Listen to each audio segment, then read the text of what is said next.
feels so good to be back on the bike again. Oh my god, I love this bike. I swear, like, I've only been off it for 2 days and it feels like I've been away from it for a lifetime. It's just such a good feeling to be back on this beast.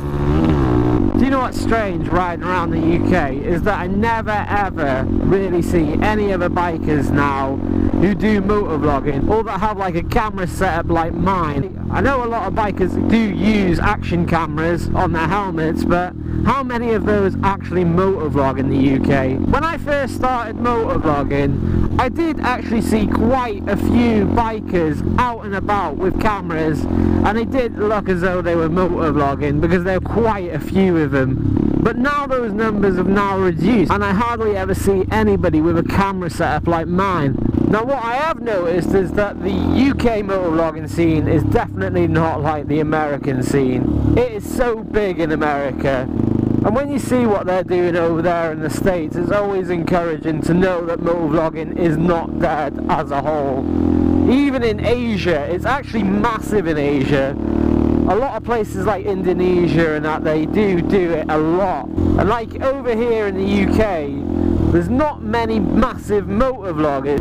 Whereas in the USA you have motovloggers that have millions of subscribers, and there is a lot of them. Now I know why that could possibly be like that, and that's because in America they have over 300 million people that live there.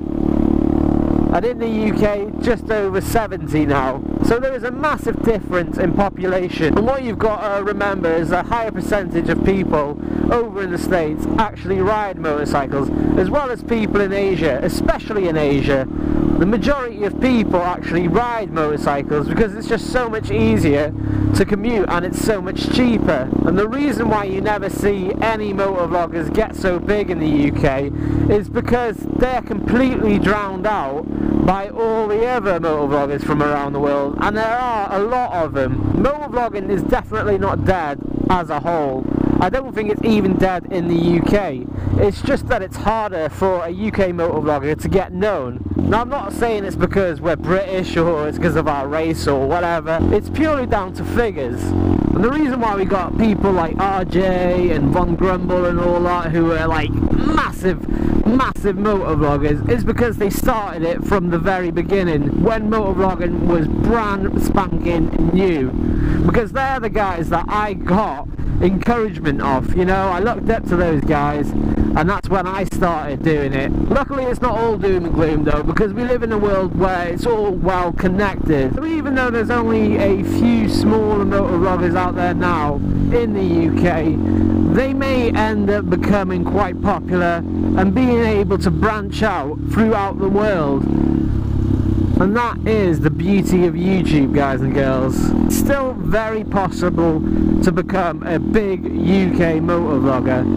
It's just very, very hard. You know, YouTube itself is very hard anyway nowadays, and there's only so much that you can do to be different from everyone else, because everything's been done. Almost everything has been done. You can't scroll down a page without seeing the same thing being done twice. And I think one of the bigger important problems of UK motovlogging is that motovloggers in the UK don't communicate with each other more often. And all you have to do is look at what the Americans are doing. They communicate, and they also go out and ride outs with each other, and they collaborate with each other. That doesn't happen here in the UK that much anymore.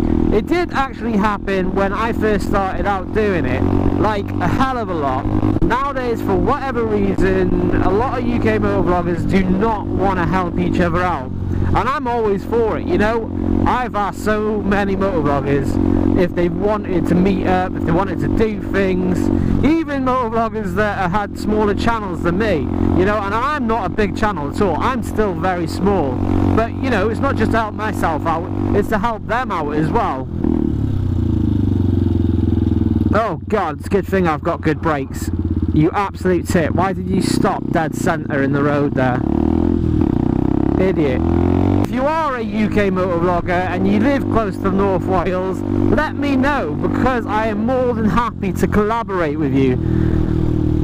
I say it now and I say it a million times again, I am more than happy to collaborate with you. Right, I'm just looking at my tank now, and literally I'm quite empty again. And how do I keep doing this? I don't realise how empty I actually get with this bike, just because I ride everywhere with it, and I just don't realise, and I don't look at the fuel gauge, which is the whole purpose of it. So I'm actually going to turn back now, because I know for a fact there's no petrol station down there, and I don't fancy walking all the way home with this bad boy. Oh no, I don't. No. No bloody way. And when I see motovloggers do clickbait, I can't really blame them. You know, as much as I don't like it, like from a YouTuber point of view, I really can't blame them at all, because that's how YouTube makes it. That's how their algorithm works. You know, it's not really those YouTubers' fault, it's just that they actually have to, just to get noticed, you know? And unfortunately, people play by numbers and play by pictures on the screen. They don't actually just hope for the best and click on it and see if they're going to be a good YouTuber or not. Usually there's a bit of clickbait there to draw somebody in, because if you don't draw that person in, then nobody's going to click on your video. So there has to be some form of clickbait, otherwise you just won't get anywhere. Because of how flooded YouTube is now, you would have no chance whatsoever of ever getting anywhere if you did real titles like I went shopping at Aldi. You know, who's gonna watch that? It would have to be I got food poisoning from Aldi or something like that. And whether or not that's true or not is down to you, but you know, I don't like it when people clickbait when it's not the truth whatsoever. Like, nothing is relevant to what they've just put in that title. As soon as people do that, then yeah, just scum. You know, there's just no need. You know, because you're wasting somebody else's time. From my point of view, I do clickbait sometimes. Not as extreme or fake as a lot of these YouTubers do, but just enough to get my videos noticed or get them ranked on YouTube. And I don't see that there's anything wrong with that, because you're actually helping your channel grow. And there's nothing wrong with that whatsoever. I think that's why it's so hard for smaller YouTubers as well, because they want their channel to grow, but at the same time there's this big thing with clickbait and everyone's so worried about doing it. But it's okay to do it as long as it's just not full on and it's not a load of lies, and get out the centre of the road. Thank you. You know, there's a limit to what you do, guys. Oh, it's the whole fun and games of will this coach get through the tunnel. Believe it or not, but that is the size of my dick. Like, that's clickbait there. How to extend your dick. It's just something stupid like that. That's completely not true, but it's just added to the title anyway. Like, I just wouldn't do that. It just makes no sense to do that. And if you are a small YouTuber now and you want some hints and tips to get your channel growing, just message me on Instagram, because that's what I use the most. And there is a link in my description box below for you guys. And I do reply pretty much all the time. I may be a bit slow at times because of the amount of messages I get, but I will definitely reply to your messages, whatever they are. But here's one of the biggest tips for all new motovloggers, is communicate. Like, as simple as it sounds, just communicate with people. Your subscribers, other bikers, other YouTubers, other motovloggers, whatever. Just communicate. It's as simple as, there's so many YouTubers, so many motovloggers out there that I've seen that put up videos and then never reply to comments, and I'm like, that's such a massive missed opportunity. Like you really don't understand how big of an opportunity that is to gain subscribers. But anyway, my conclusion on UK Motovlogging in 2018 is that it is not dead. It's just incredibly hard to get into it and get somewhere. You know, you have to do something different. Yeah, you may have to do a little bit of clickbait. Just don't overdo it. Don't be silly with it. You know, as much as I hate clickbait, it does work. And if you want that perfect example, you have to look at more bad ideas. Like, he clickbaits everything, you know what I mean? but it works. It works, you know. He went from a 30,000 sub base to literally 100,000 pretty much within a week, you know, and then it gained on that, like week on week on week, and he's at over 400,000 now just by doing clickbait. So for anybody to say that clickbait is a horrible thing and everything, yeah, it is, but also people watch it. So who are the bad people there, you know? At the end of the day, YouTube is reacting to what people like to see. And obviously, people like to see clickbait, otherwise it just wouldn't have grown so much.